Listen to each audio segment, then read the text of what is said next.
Welcome to this week's Midweek message, which is called Lockdown and Vaccination. So about a week ago, I think I had what could only be described as a little mini lockdown wobble. So it just had the sense of everything becoming a little much. We've had this whole COVID thing for a year and a half, going down into lockdown level 4 again. Just heard lots of sadness about lost friends who lost loved ones, close family members, loss of job, loss of income. And here we're going into this lockdown level 4 again, and vaccinations and all this stuff floating around about them just felt overwhelming. And so much so that it actually felt like it was affecting my confidence as a dad, as a husband, even as a leader in a local church. Wonder if you've had any of those wobbles so far. So I felt the Lord leading me to a text in the Bible and wanted to share it with you and hope it'll serve as an encouragement to you in your journey now in lockdown level 4. So it's from 1 Peter chapter 1 verse 3. By his divine power, God has given us everything we need for living a godly life. That's the first part of the verse. And I think it was that everything we need that really sunk home into my heart and my mind again. That although I might feel limited, I might be struggling, God is unlimited. He is all powerful, all knowing, all loving. It was just such an assurance to me. I think often we sort of think of God's power as in human terms, ESCOM comes to mind. But God is so different, isn't he? He's the one that causes the sun to rise, the sun to set, the stars, the array of them in the night sky, the beauty of his creation, making a little blade of grass grow. He's just awesome and amazing and majestic. He always was this before COVID, and he always will be after COVID. And so in between, he gives us everything we need to live a godly life. So I really felt encouraged and uplifted by that, and it also broke through into concerns about COVID, about lockdown, about vaccinations. And so Shirley and I went to be vaccinated at our local university, Nelson Mandela Bay University, just yesterday morning. We were there bright and early at 8 a.m. I think we chose the coldest morning of the year. It's been recorded to go. So we weren't dressed that appropriately, didn't realize it would be so cold. Of course, you stand outside. But it was just so well done. It was such a peaceful experience. It felt like absolutely the right thing to do. And, it's a very humbling experience.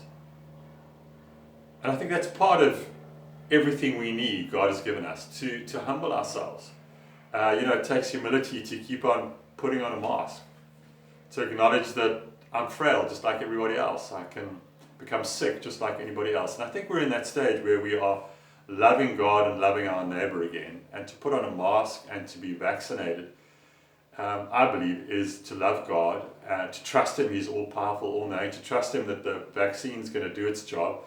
Of course, it's all by faith.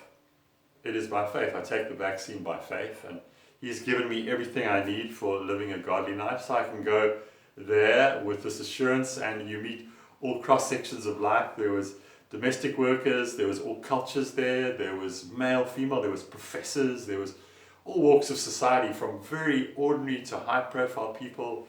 And there you are, subjecting yourself to a jab in your arm because the nation is asking us to do it as we move towards hopefully a state of immunity, build up and progress within this.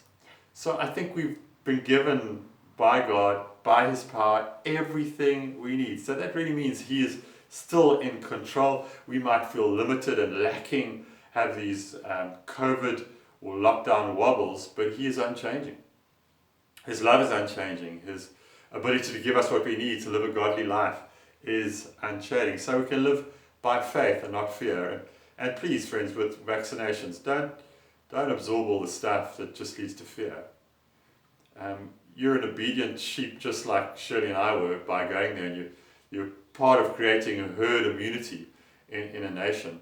And trust him to keep you safe and happy, and to do his work.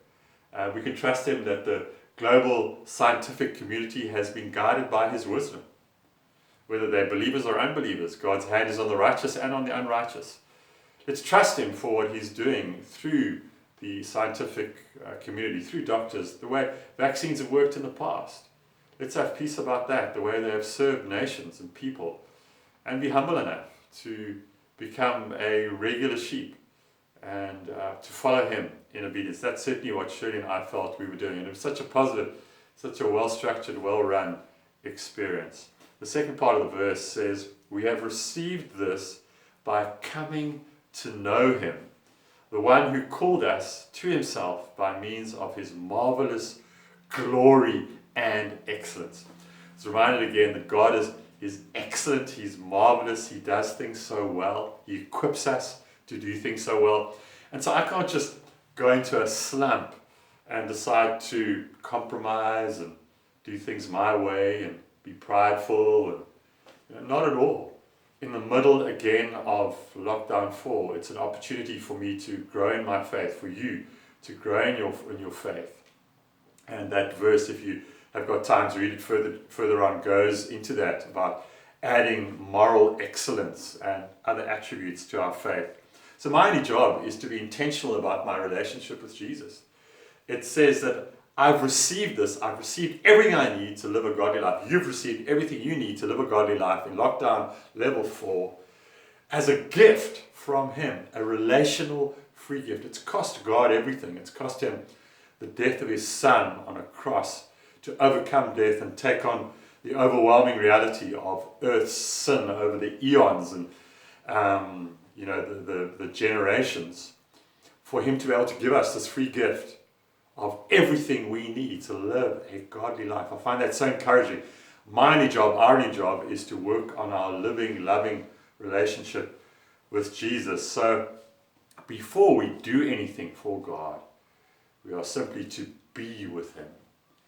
And lockdown level 4, friends, offers us an opportunity again simply to be with God, to be with Jesus, to be in the presence of the Holy Spirit. Let's make the most of this opportunity. And of course, we believe, as we said before, that by spending time with him, it changes how we live. It changes our approach to having to put a mask on, to having to vaccinate, to love God, to love my neighbor, to acknowledge that I could be someone who gives somebody else the illness if I don't get vaccinated, if I don't put on a mask. And then to put faith into action, I was listening to Erasmus, Radio Sonder Grenzen, and this gent was talking, Afrikaans guy was saying how during the season he has continued to serve in townships, etc. And he works, I don't remember the name of the organization, but he's been amazed how he's been received and accepted and loved in the townships amongst the poor, which if you've ever been there, that's exactly how it is. It's the humility we realize when others who have so little have so much to give us, just because of who they are and what they've experienced in life. And the living faith that is so often so real and amazing to experience in our townships. But he was saying his organization, they just want to just talk about faith and have sort of bumper stickers on their cars that, say certain things. But their bumper sticker they've chosen to put on is simply this. It says, put it on your car, and it says, make way for taxis. Make way for taxis. So that's putting faith into practice, isn't it? Isn't making some kind of cheesy profession of faith or something. Simply putting faith into action. So acknowledge that taxis have demands and realities going on in their lives, those drivers, that we don't fully understand. So just make way. Well, friends, I think that we've got everything we need to live a godly life. I hope you feel encouraged and that there's something to think about and dwell about until we chat and meet again. Cheers for now.